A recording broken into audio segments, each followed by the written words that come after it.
obviously there is a big story about Florida State, and it truly feels like Florida State against the world. Let's get into it. Brett McMurphy, the Action Network. Yeah, I don't know either. Anyway, but the point is, Brett McMurphy, one of the most respected college football insiders, yesterday essentially lit the world on fire when he tweeted that the Big Ten and the SEC has no interest to add Florida State if it leaves the ACC and the ACC stays intact. Big Ten and SEC don't want Florida State because it doesn't make financial sense. That's questionable. No appetite to expand, and quote, they've been a disruptive partner, sources say. Now, if you take that in sections, does it make financial sense to add Florida State? If you're the Big Ten, I don't believe Florida State or Clemson is a fit in your conference in any way, shape, or form. I think if you are the SEC, go and own the state of Florida. Go and own that state. Get Florida State, add Miami. You dominate every recruiting circle in the state of Florida. It's not close. It makes financial sense that Florida State, one of the power brands in college football, brings you added equity. However, a certain somebody on this show has for a long time been saying that Florida State is damaged goods, that their reputation, according to people that we've spoken to, and we've reported this on the show for a while, that Florida State is not popular. Florida State has an image problem. Florida State is not well liked by the other members of the ACC. And I think when you look at the reporting here, Jake, maybe even though you don't like sex on TV shows, maybe this is where you take a bow. Yeah, I mean, I just think that it's very simple. It's a very simple premise.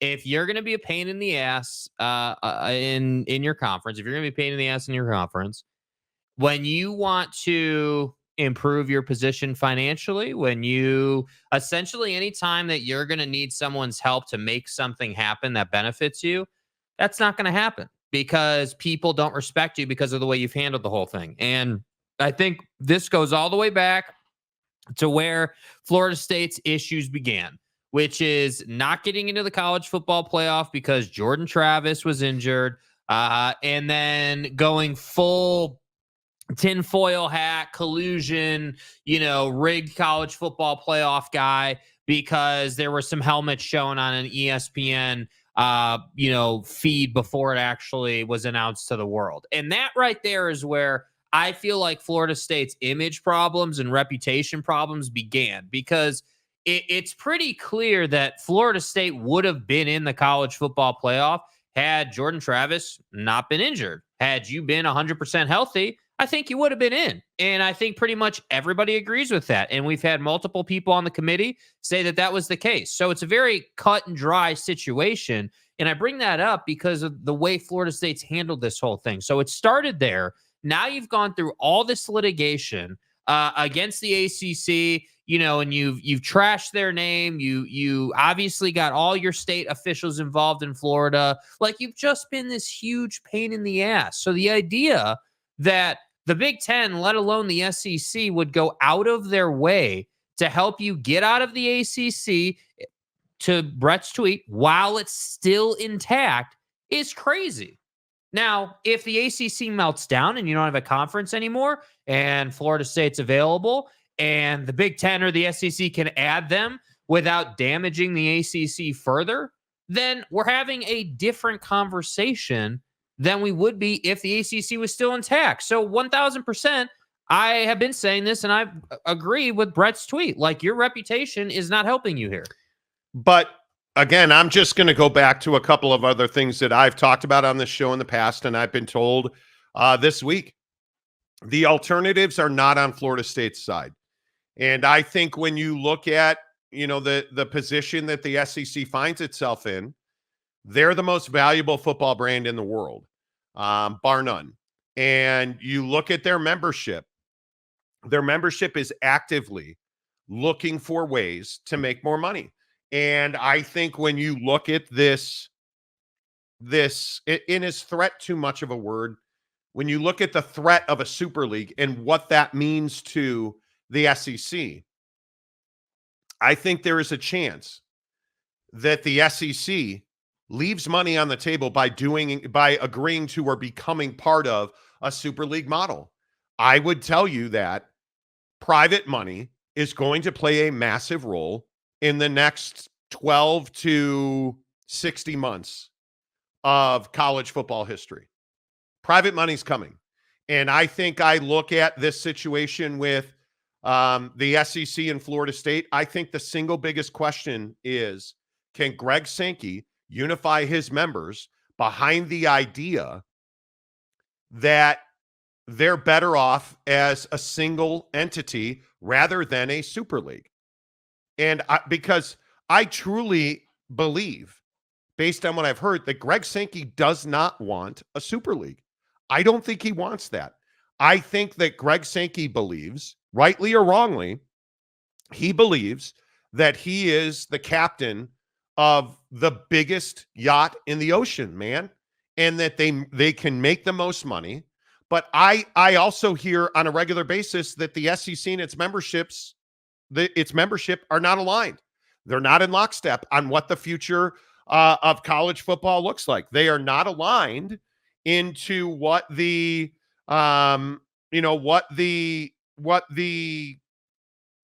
future of their conference looks like. They are not aligned, as my text machine just is blowing up with people telling me I'm an idiot, with what the future looks like. And I can only tell you that sources continue to indicate to me that there is a split in the SEC over Super League versus equity, private money. And why is that so significant in this conversation? Because and I think we talked about this 6-8 weeks ago, I think Florida State has no way to be an independent. But I do believe that Florida State has the ability to go to and use the Big 12. I don't think there's any way, shape, or form in the future that Florida State is a full share member of the Big 12. I don't believe that's happening. I, again, will tell you I cannot find a single member of this conference, and we have sources in just about every corner. There's not a single source I have in the Big 12, not a single source we have in TV that believes Florida State has any interest or will eventually join the Big 12 in the current climate. Something significant would have to happen. And that includes the ACC completely melting down, because that changes things completely. And I think that's a big part of Brett McMurphy's tweet here. If it leaves the ACC and the ACC stays intact. Yeah, that's a big piece. Because we've talked about that exact thing on this show. If the ACC is no longer a thing, the game has changed completely. But the idea that Florida State will leave the ACC to join the Big 12 is unfounded. There is no evidence of that. There's no sourcing on that. There is nobody in this Big 12 conference that we speak to. And I'm not trying to flex and tell you who we know. We have people just about everywhere in the Big 12. Board of Regents, chancellors, presidents, athletic directors, coaches. We've got people. We have worked really hard in this conference. And I cannot find a single person to tell me that Florida State will be a future member of this conference, lock, stock, and barrel. But pretty interesting notion being put forward. They all would like to play Florida State in football. They all would like to play Florida State in basketball. And I think that's a real thing. Now, is that what is the term you used in the pre-show meeting? Scheduling alliance? Scheduling alliance. I have no idea. Does Florida State go independent? They won't.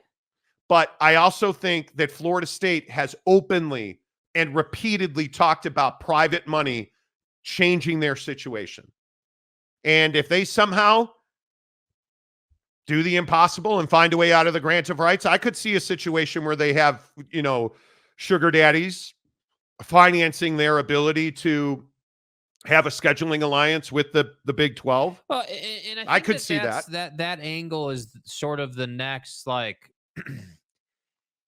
it would be the next option, if you will, if Florida State wanted to leave the ACC bad enough. If you wanted to leave the ACC bad enough, what's your simple way out that flows with the agreement you've signed? Well, your exit fee, right? Now, we all know that the exit fee is egregious. We all know that, hundreds upon hundreds of millions of dollars to get out of the ACC.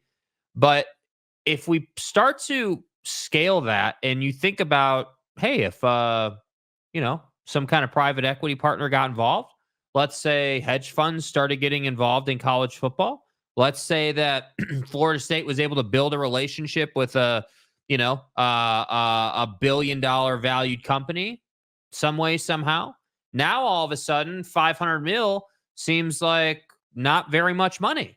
And that's where I'm saying that I think people in college football need to understand that the ways you used to do business are no longer going to get the job done. Correct. And I'm not saying that Florida State tomorrow is somehow going to find a way out of the ACC. But what I am saying is that at some point, this strategy of trying to leave the ACC through the courts will come to an end, because you're not going to do that. It's not. If that was going to happen, it would have happened. If you were going to find a way out through some loophole in the paperwork, yeah, that's my opinion too. It's been too long. You've spent too much. You spent too much money already. So if you're not going to do it that way, and obviously the Grant of Rights still has 10, 12 years on it, your agreement still has. Is that all? Yeah, is that all right? Like, you still have 10, 12 years in this conference on paper. The only other way out is by finding more money, which brings me back to the SEC part of the conversation. Do you really think Greg Sankey wants to go ahead and roll up into the Super League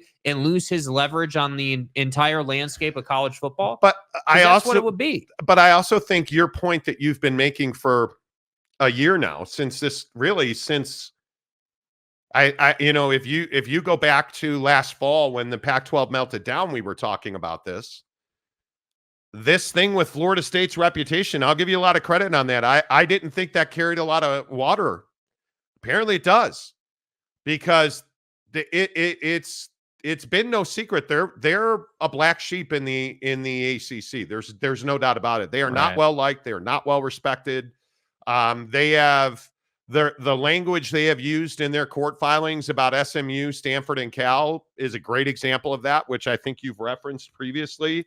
I think it's very interesting that Florida State all of a sudden thinks they can write their own ticket. And now we're not the only ones anymore talking about how they're going to have reputation issues. Yeah, I mean, and I just think that you can't have it both ways. You can't be a pain in the ass and then not win. Like, you can be like Georgia's a great example of this. Georgia wins regularly. Georgia has won national championships. Georgia's beat Nick Saban. Georgia has been one of the dominant pillars on the football field in the last 5 years, and that's why they can get away with, all jokes aside, all this nonsense with their reckless driving situation. It's why you don't hear anything about that. And then Kirby can just come out and say, well, the collective is finding these guys, and that's out of my control, which is an absolute ridiculous answer out of Kirby Smart on that. But nobody says two words because Kirby wins. And that's Florida State's problem. You have to win at a really high level if you want to be a pain in the ass, because winning brings you the money, which brings you leverage. And that's their problem. And I think when you start hearing guys like Florida State being like, hey, we deserve more money, we're the only ones. And, like Clemson, I don't know that has Clemson, thrown gas on the fire the way Florida State has? Certainly not. And I think Clemson has a Dabo problem more than a reputation problem. I think Florida State has gone out of their way to be an asshole to the ACC. And this is where it comes back to get you. And for what? Because I still go back to my original point on this. Taking your partners to court is the worst decision that Florida State has ever made. It was just not the right way to go about this, because the price just went up. Nobody's going to want to negotiate with you to let you out. You're not going to get your way because, again, I'll say what I've said now for this entire week. There's no bombshell. There's no hammer in this TV deal with this TV contract between the ACC and ESPN. Because both would have negotiated with Florida State to let them out before letting that come to light. And they've been hard fast. You're not getting out. There's no, in my opinion, there's no saving grace here. There's no Hail Mary. Unless you win that lawsuit or unless you find 9 other members, you're not getting out.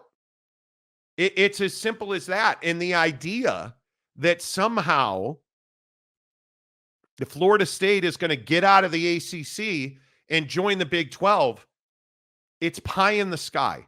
Yeah. I cannot believe that your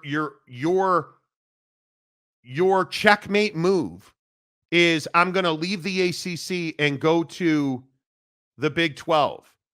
Who, and again, I don't know what the future holds, but the Big 12 has distributed significantly less than the ACC, and you're whining and complaining about how little money you make. So your big look at us move is I'm going to go make less money in the Big 12. Which, again, doesn't help your reputation. After spending tens of millions of dollars, over $100 million, I was told yesterday, easily. Come on. Florida State, through this whole process, has spent over $100 million, allegedly.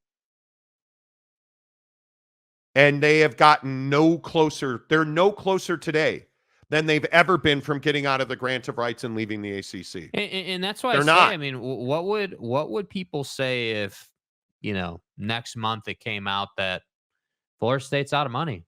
Florida State has burned through their coffers. They've burned through, their extra money. Donors are, let's say it came out tomorrow that donors are no longer willing to support this, this very dust chase, this chase of something that's not there.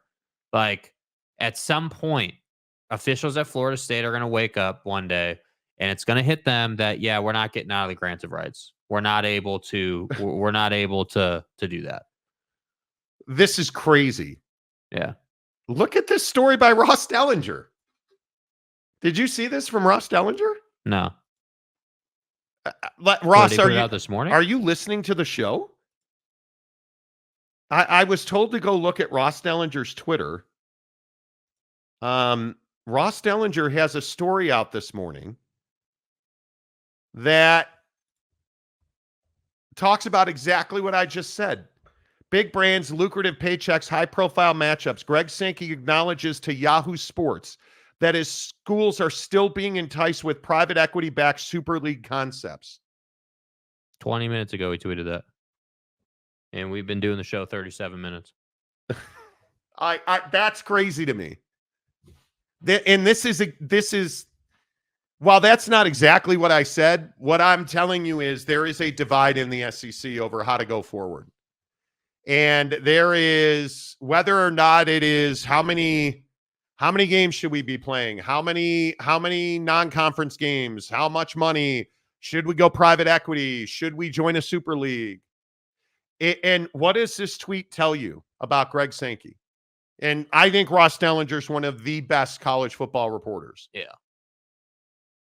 Still being enticed with private equity-backed super league concepts. Okay, so the what we're really talking That's about wild. Inside this tweet and inside this conversation, specifically for the SEC, because this doesn't apply to other conferences, in my opinion, but could be wrong.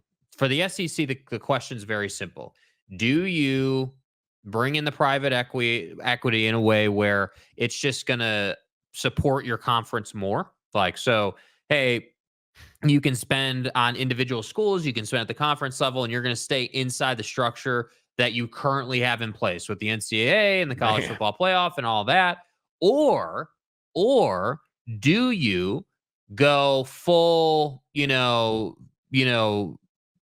like crazy and try to separate from the NCAA, try to launch your own league, if you will, like basically take your conference and remove it from the NCAA, and do that because you have, again, much like Florida State, what I was just saying, you have hundreds of millions of dollars coming in from private equity. And so money's not really the issue anymore. The issue now becomes, hey, how do we gain the national respect that our conference is actually the best, and whoever wins our conference would be the national champion, if you will. I don't remember who it was we were talking about, but whoever the guy, it might have been McMurphy or Dellinger, whoever tweeted Super League is dead. It was Ross.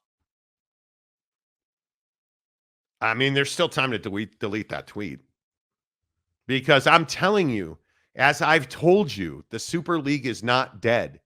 I talk to people all the time who believe that the Super League will happen in the next 2 years after this contract is over with the college football playoff. Notice it wasn't a 5-year extension, right? I think you're looking at, with tweets like this, with tweets like this, you're looking at the future. You're looking at exactly what we have been trying to tell you. There is no point in melting down. And I think most members of the ACC, including Notre Dame, understand this. There's no point in causing chaos when the entire world is going to change in 2 years. Why would you do that? Why would you do that? And I wouldn't be surprised if we are playing Super League football in 2029, 2030. I would not be surprised if that's the case. I think you're looking at a scenario, and it is going to take, I think it is going to take a significant amount of time to make a Super League happen. Because you're going to have to get a lot of ducks in a row. You're going to have to get a lot of people. You're going to have Greg Sankey or somebody like him become the commissioner of college football. And I think football will become its own individual thing. I think that the NCAA will not, everybody keeps saying that the NCAA is going to die. The NCAA is not going to die. They're just not going to govern football anymore. Mm-hmm. I think it's stuff like this that really lets you know what you don't know. Because behind the scenes, trust me when I say, there you go. April 5th. If they were interested, they would not have signed the college football playoff deal. The proposal died, at least for now, when the college football playoff was executed. And it's not dead. If you take the banner down, Ross also tweets below that, and this is the thing that I think got him in a little bit of saltiness, right there at the bottom where he says, didn't think this had to be said, but here we are. So, I'm telling you now, and you look at Pete Nakos, I don't know who that is, by the way. SEC head football coach told On3 that he discussed the Super League idea with his athletic director Wednesday night and agreed the idea has a tough road ahead. It's nothing. My AD told me it's DOA. Pete Nakos is a college sports business and transfer portal reporter for On3. Yeah, I'm just telling you. I am telling you now that I think this tweet right here is game changing. I think this tweet right here is and I don't know how to say it, as flatly as I can say it. I think this tweet right here is what I have been talking about for the better part of a year, and certainly in the last 6 months, when I have told you they are actively trying to figure out, they are actively discussing and negotiating how to make a Super League work. Yep. And you'll remember how many people said the heinous things that people said that were stupid and you guys don't know what you're talking about, and there's no way that a Super League like this could work. There's just no way a Super League could work. Okay, well, again, I'm just asking you.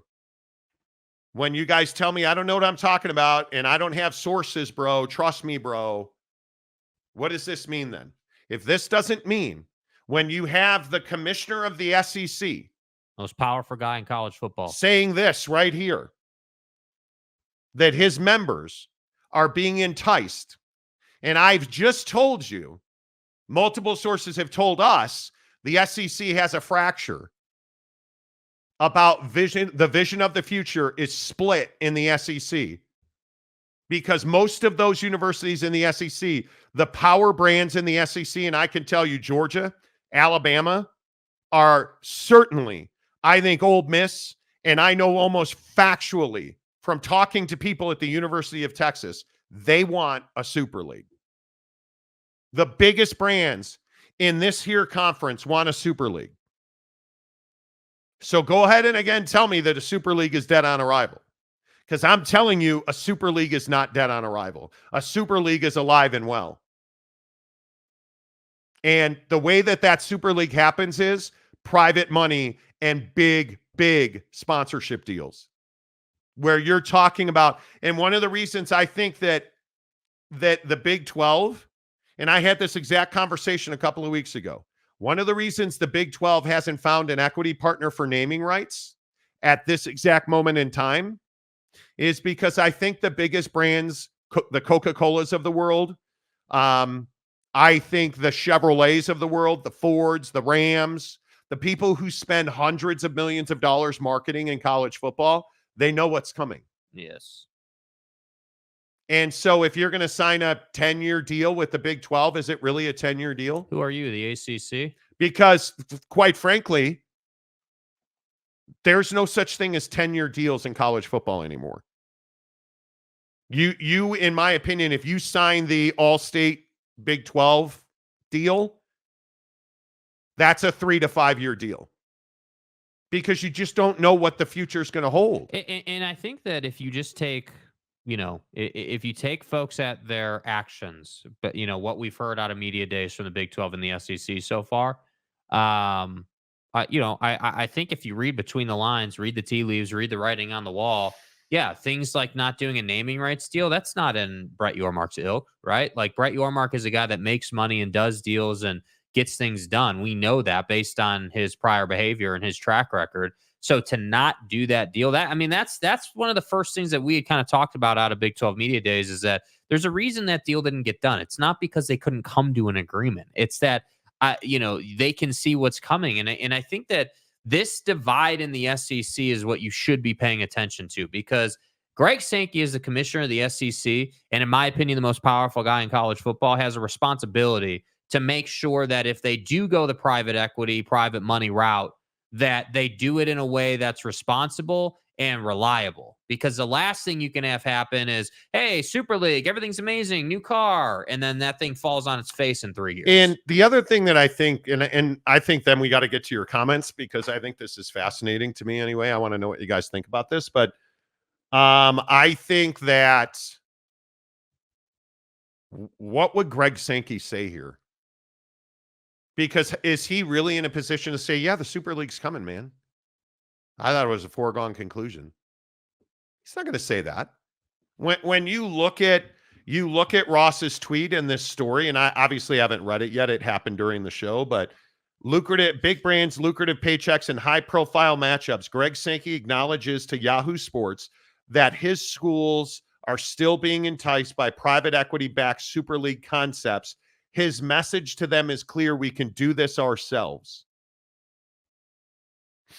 Don't need the NCAA. What else would he say? Oh, no. Well, bro, yeah, Super League's coming, bro. By the way. Oh, yeah, there's private money's coming, bro.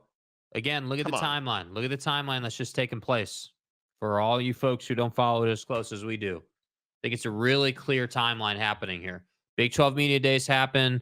Brett in his opening speech does not announce the all-state deal that everyone thought was going to come out. And then what do we get? Kyle Whittingham saying, hey, we're going to get an NFL minor league model. And now what do we have? The Ross tweet. So don't tell me that this stuff isn't coming down the pipe. What Kyle Whittingham said to 365 Sports on the heels of the Witt's comment about that and now Sankey's tweet. Tell me Kyle Whittingham, the head coach at Utah, isn't foreshadowing the future. So much change already, and there's more on the horizon. I can tell you that. We're not done. I think it's ultimately going to get to 2 super conferences and their own playoff system and probably break away from the NC2A, have a commissioner and all. An NFL minor league model, I think, is where we're heading in that regard. And by the way, I think the only question that's left is because again, my opinion is that this is an inevitability for the sport. The sport needs a more efficient way to handle money, Yes. handle paying players, handle doing $100 million deals or multi-$100 million deals with the companies he was just saying, like Ford, Chevy, Coke, Allstate, whoever you want to point to, and the sport needs a way to get rid of modeling to decide who wins and loses or who gets that opportunity to play the game. And I think that this morning we've talked about how Florida State's a huge pain in the ass. The Florida State situation is not good for anybody in the sport. It's not good for Florida State, not good for their conference. It's not good for any other conference, and it's not good for the direction that the sport is Not heading. at all. So how do Not you at get rid all. of that? Oh, I know. You create, as Witt just said, an NFL minor league model where, hey, Florida State, you don't have a quarterback. You still want to play the game? Georgia's happy to beat your ass by 50. That's fine. We can decide it on the field. How come nobody else has talked about them modeling it after the NFL? Oh, that's right. Once again, the quote unquote hacks on YouTube who don't know anybody. Yeah, we had this story beat too. So I'm still waiting for all the assholes who rolled into dude's Twitter over here and into our comment section to show up in today's show, as I always say. Love it. Love it. Love it. Your thoughts? Is the Super League on the way? Did Greg Sankey tell Ross Dellinger that essentially a Super League is on the way? Well, I think again, just my opinion, love to hear what you guys think, but I think we've graduated from is it on the way. You don't get a tweet like that saying, hey, our members are still being enticed. Because that's the thing that stands out to me in that tweet. It says are still being enticed. So you're making it out like, hey, private money is still chasing us. Like they're the dog chasing the car known as college football. And it's like, did you think that they were not going to keep chasing you? They want to invest. That's why the Super League has legs, because private money sees the hey, we spend $1, we get $10 back opportunity. And folks like Greg Sankey and the SEC just need to figure out how to give that to private money so then they can make more money. Like, it's not hard to understand, guys. Private money isn't going to invest in college football for no return. Yeah. But here's the truth about people like Georgia, Bama, Texas, the big brands. They're not going to pay these NIL settlements and just lose money. So they're going to take that private money. They're going to take larger branding deals. They're going to take larger TV deals in a Super League, and they're going to recoup their money and then some. Yep. That's what this comes down to. Your thoughts are always welcome. The Monty Show, our comment section every day, is brought to you by our good friends at Prize Picks. I'm on a heater. Boys. I'm telling you, download the Prize Picks app right now. Use the promo code Monty to get your 100% deposit matching. Dude, I love it. The Open Championship is tomorrow. It tees off in England. I am crushing on golf right now. I crushed on the All-Star game that I did not watch a single pitch of last night. Won myself $77. Doll hairs on Prize Picks. Thank you, Shohei. Oh, your mama, Tani. Yeah. Thank you for helping me win my gambling. That's what I love about Prize Picks. Tonight, Caitlin Clark is 16 rebounds and assists. I'm going to take that. She's 20.5 points. Think I might take that, right? Like you look at what Prize Picks offers you. It's a pretty straight proposition. Yeah, Bronny for one made 3 today. How about that? Caitlin Clark, 29.5 points and assists, more or less. That's it. That's your only question. I'm telling you, here's the formula to win money, and I think it's tried and true, and it's proven. Here's why I win pretty regularly on Prize Picks. You play 3. What you do is you pick 3. Caitlin Clark, 29.5 points and assists. I'm going to take more on that. Mm-hmm. Right? I'm going to take the Cubs will never score another run. Less. Right. They'll be negative. And like, I'm just going to take 3 of those.